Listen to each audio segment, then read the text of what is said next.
Okay, our second lesson on why peace collapsed before 1939, or rather between 1919 and 1939, looks at the long-term cause again, this time in the League of Nations. A relatively short lesson, but it's worth recapping the importance of the League of Nations and sending the message that aggression won't be checked by the major powers, or at least the organization deemed to provide collective security for all of the nations in it.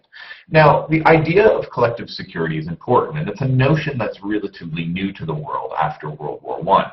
And the idea was that if you join the League of Nations as a collective, a group of countries, you would provide security for each other so that one nation would not have to worry about its own individual security. It would be able to rely on a host of nations presenting a broader front and therefore a more formidable defense against the aggression of another. And that was sort of the overall point. It was seen by Woodrow Wilson when he came up with the idea of the League as one of the major reasons the European countries were not able to resolve their disagreements before 1914. It's the fact that no one country really had an overwhelming group of alliances committed to the same sort of ideal of peace, and therefore countries with their own individual interests could exploit other countries with their own individual interests, and therefore war broke out. So he thought that the idea of collective security would be key to preventing any one country from being an aggressor in the event of another world war. By 1929, even though the League hadn't been entirely successful in the 1920s, though it had had some successes, it seemed that the League, on the other hand, was able to resolve a lot of its major issues. 1923's incident where it had to appeal to other organizations to administer or to sort of solve the situation in Corfu, the Conference of Ambassadors in Corfu, seemed to have been a long time away, and the League had sort of weathered any early criticism that it wasn't able to provide collective security.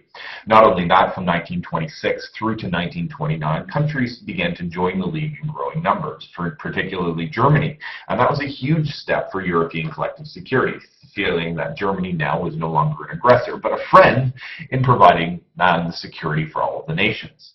But as we soon see in the 1930s, starting with, of course, the Japanese invasion of Manchuria, followed by, of course, very obviously, the Italian invasion of Abyssinia in 1935, that the League was unable to really truly act when countries were threatened by an aggressive power.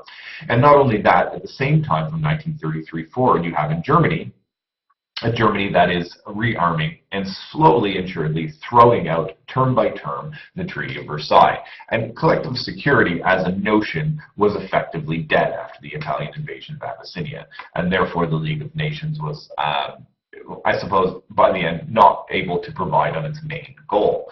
Of course, Manchuria, let's look at that in a little bit more detail. This is really the first time the League is faced with a real serious challenge by the great power. And one might argue that the League, had it been firm and decisive in Manchuria, it would deter powers seeking to expand their territory. When it didn't take action, and we know it didn't, it does send, of course, a British ambassador over who puts a report, and of course the League condemns the actions of the Japanese in Manchuria, but really the Japanese take no notice. What really would have made a difference is action. Not only that, the League's ability to provide collective security, as you will remember, is compromised greatly by the fact that neither the United States or Soviet Russia, the two major powers with the closest proximity to Japan, are not in the League. So therefore, Japan, isolated in East Asia, could effectively do what they wanted, despite the League's commission to collective security. You may be thinking that, of course, in 1934, the Soviet Russia eventually gets admitted to the League, but that really doesn't change anything from Japan's perspective, as it was pretty clear that Stalin had a priority for dealing with internal issues in the Soviet Union. The Soviet Union was backwards industrially and agriculturally, and Stalin really sets a bar in the late 1920s and throughout the 1930s in turning the domestic situation in the Soviet Union around. And as such, he's sort of not really concerned whatsoever, to put it mildly, about what Japan is doing. And of course, Stalin's major concern is, of course, the growth of Hitler in Germany, and therefore his focus is on what's happening to the west of them, not to the east. By 1930, Japan will extend its invasion of China, of course, taking over the majority of the Chinese mainland, leading to, again, mass atrocities and a horrible war in the 1930s that's unfortunately not really known about. and something that you should, if you're interested in global politics, especially today, know more about, because the long-term consequences of that and China's sort of being abandoned leads to in a lot of ways, China's being a little bit hostile today in some cases.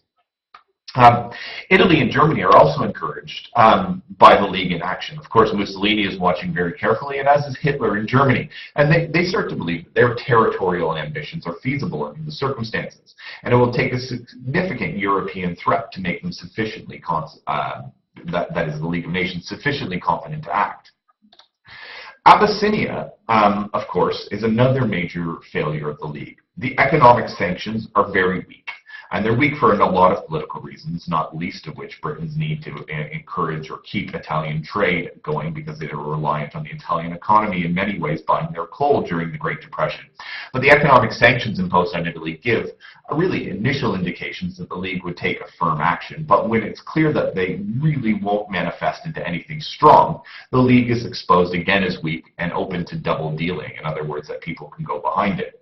Not only that, the infamous Hoare-Laval Pact, where they sort of partition Abyssinia outside of the League, really confirms the impression that the League is useless and that international affairs are going to be decided at the country level, not in the League of Nations.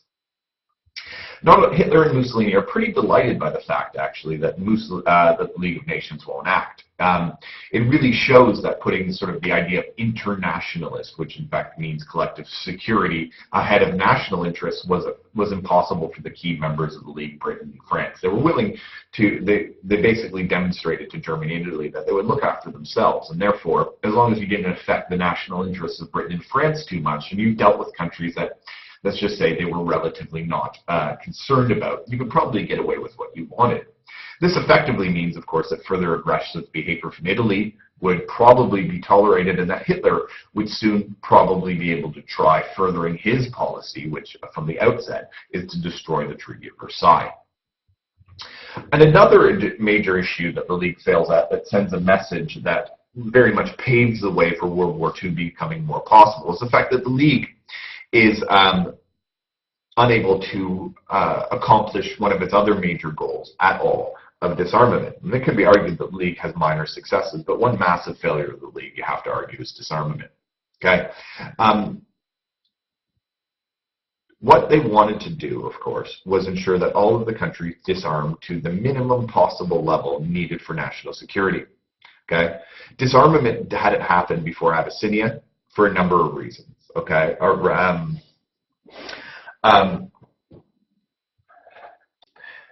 The most important of which was the fact that Britain and France didn't trust the League of Nations to defend their national interests. And as it was becoming more and more clear in the 1930s that the countries would have to look after themselves, disarmament really is a non-issue.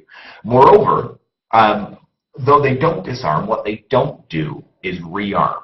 One of the things that Britain and France failed to do adequately in response to the German threat, and to give the League of Nations enough of a backing in some cases to really act in places like Abyssinia, is the fact that they were broke. And the Depression left money pretty scarce. Neither country spent what they should have on defense. They both sort of used this lame excuse of collective security as a really excuse that they don't need to spend as much as they used to on arms because, of course, we're all going to look after each other, even though that fundamentally that wasn't true. And not to mention the fact that public opinion was very much in favor of not building any more arms. In the 1920s and the 1930s, the population was tired of war. They never wanted to see war again, especially in Britain and France. And as such, for a government to go out in a massive military spending program would be very unpopular with the people. And we all remember this cartoon from the last unit, where we have the common will of the world, i.e. the people not wanting arms, but the leaders not willing to totally disarm. So you have a little bit of a balance. Not only is disarmament not feasible, nor is rearmament popular, and you really end up with the worst of all scenarios. In many ways, this dictates what becomes Allied policy, and Allied policy becomes known as appeasement. Public want not to have another war. Government need to avoid another war because they're not ready for it, and really leads to primarily the British government pursuing a policy of appeasement. And appeasement is a term we'll talk a lot about in later lessons. And broadly speaking, appeasement means this. It's a name given to the foreign policy adopted towards Hitler and Mussolini by Britain and France during the mid to late 1930s.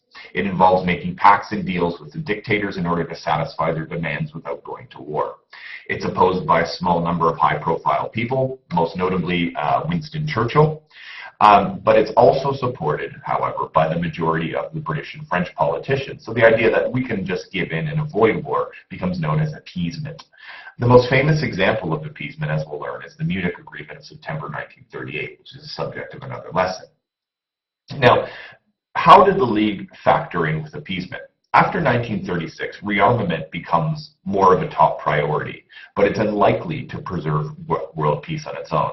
Okay? It's going to take several years for Britain and France to get the rearmament programs fully underway. Therefore, while they do this, appeasement is being pursued. So Britain and France can, in many ways, rearm and prepare their defenses for a potential war, which they hope isn't coming, but likely is. Rearmament and appeasement are adopted in large extent as a result because of the failures of the League of Nations. Okay? The fact that they take these two policies to rearm and to appease Hitler is in many ways because collective security is an impossible task. It's a non-issue, something that's not going to happen. And the League of Nations has proved so ineffective after Abyssinia that they need to, Britain and France, stall for time. And as such, many people, many millions of people around Europe are sacrificed to the demands of Adolf Hitler because they need to prevent or try and stop or at least hold off another war.